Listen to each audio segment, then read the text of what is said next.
네, 할렐루야. 10월 23일 월요일 짱복과 말씀 수다의 시간입니다. 예, 오늘 우리에게 주신 하나님의 말씀은 열왕기야 2장 19절부터 25절의 내용의 말씀입니다. 하나님의 말씀을 보시겠습니다. 그 성읍 사람들이 엘리사에게 말하되 우리 주인께서 보시는 바와 같이 이 성읍의 위치는 좋으나 물이 나쁨으로 토산이 익지 못하고 떨어지나이다. 엘리사가 이르되 새 그릇에 소금을 담아 내게로 가져오라 하매 곧 가져온지라. 엘리사가 물 근원으로 나아가서 소금을 그 가운데에 던지며 이르되 여호와의 말씀이 내가 이 물을 고쳤으니 이로부터 다시는 죽음이나 열매 맺지 못함이 없을지니라 하셨느니라 하니 그 물이 엘리사가 한 말과 같이 고쳐져서 오늘에 이르렀더라. 엘리사가 거기서 베델로 올라가더니 그가 길에서 올라갈 때에 작은 아이들이 성읍에서 나와 그를 조롱하여 이르되 대머리여 올라가라, 대머리여 올라가라 하는지라. 엘리사가 뒤로 돌이켜 그들을 보고 여호와의 이름으로 저주하매 보스풀에서 앙곰 둘이 나와서 아이들 중에 42명을 찢었더라. 엘리사가 거기서부터 갈멜산으로 가고 거기서 사마리아로 돌아왔더라. 여리고 성읍에 사는 사람들이 이제 엘리사를 찾아오게 됩니다.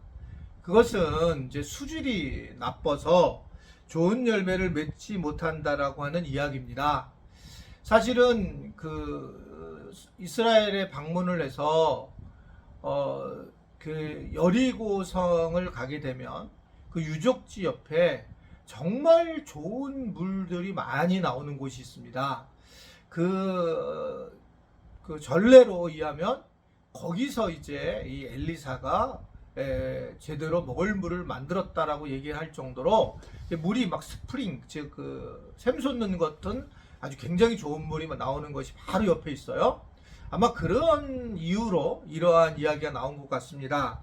여하튼 이 엘리사는 그래서 이 물에 대해서 새 그릇에 소금을 담아 오라고 얘기를 하고, 그래서 여리고 사람들은 이 말에 순종을 하게 됩니다. 그리고 이 마침내 엘리사는 하나님 말씀대로 소금을 던져서 물을 맑게 만드는 일을 경험하게 됩니다. 사실은 성읍 사람들이 그릇과 소금을 가져오고 엘리야는 이제 소금을 이제 던졌었는데 하나님께서 말씀을 따르게 하신 것에 대해서 인정하면서 수질이 깨끗해지는 기적이 일어나는 걸 보게 됩니다. 그러면서 하나님의 능력의 말씀이 드러나는 것을 볼 수가 있습니다. 만화 같은 이야기고 왜 이런 이야기가 성경에 쓰여 있을까? 실제로 이제 뭐 여호와 여리고성을 갖다가 허물 때에 7번씩 이렇게 돌게 되잖아요. 그게 정말 꼭 돌아야 하는 걸까? 꼭 그렇게 하는 것이 맞는 걸까? 그래서 이제 뭐 예전에 보면 저희 교회도 뭐 그렇게 돌진 않았지만 이 교회를 지을 때에 이곳에 와서 우리가 울타리를 잡고 기도를 하고 한 적은 있어요.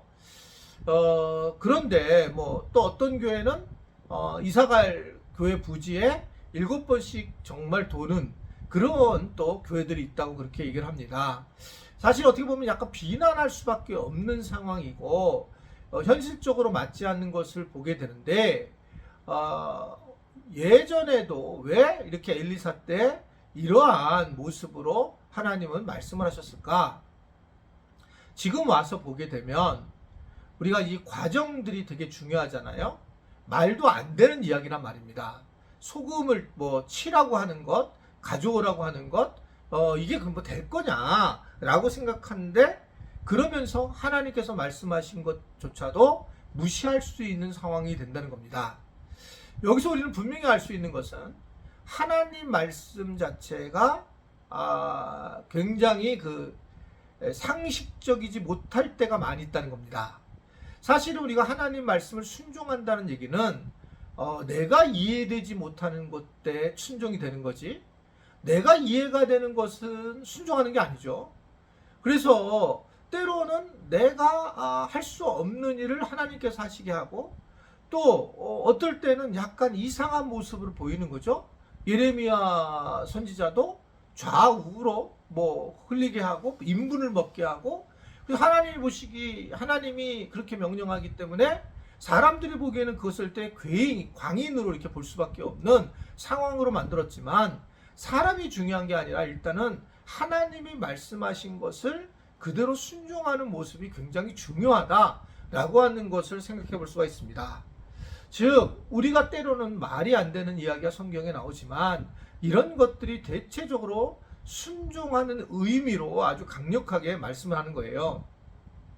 예수님이 병을 고치실 때도 어떻게 보면 그냥 말로만 고쳐도 되는데 침을 뱉어서 진흙을 이겨서 여기 붙이는 그런 일을 하게 하시잖아요. 그러니까 뭐 때로는 믿음에 대한 것도 질문을 하고 요구하시기도 하시고, 이것을 통해서 우리가 알 수 있는 것은 실제로 이 순종하는 것을 하나님이 너무너무 원하시는 거다. 그래서 우리가 때로는 살아가면서 어려운 일들 굉장히 많이 있는데, 어려움 속에 있는 과정 속에 우리가 또 하나님이 뭘 나한테 하라고 하실 때가 있어요. 자, 이럴 때 우리는 순종하는 거죠. 회사 일도 바쁘고 집안 일도 바쁘고 아무것도 내가 할 수 있는 에너지가 없는데, 어떨 때는 교회가 이거 해줬으면 좋겠다라고 하는 사인이 왔을 때, 그때 우리는 순종하는 거가 어떻게 보면 하나님 앞에 제대로 순종하는 모습이다. 내가 여유로울 때 순종한다는 것은 말도 안 된다는 겁니다. 저는 이제 그런 분들 너무 많이 알았죠. 예전에 저희 교회 처음 세워졌을 때, 목사님 저희는 이제 은퇴하고 난 다음에 교회를 열심히 할 거예요. 한 번도 못 하고 있어요, 지금요. 오히려 계속적으로 섬기던 분들이 우리 교회 계속 섬기시고 지금 계시지, 내가 나이가 먹어서 섬긴다, 나이가 먹어서는 리더십 훈련이 안 돼 있는데 리더의 자리를 오를 수 없어요. 그러니까 항상 우리가 기억해야 될 것은, 우리가 비록 힘들고 어려워도 주님께서 원하실 때 순종하는 것이 정말 중요하고, 때로는 내가 이해되지 않는 모습으로 주님이 우리에게 요구하실 때에 그때 그냥 주님 뜻을 구하면서 결단하면서 순종하는 것이 중요하다.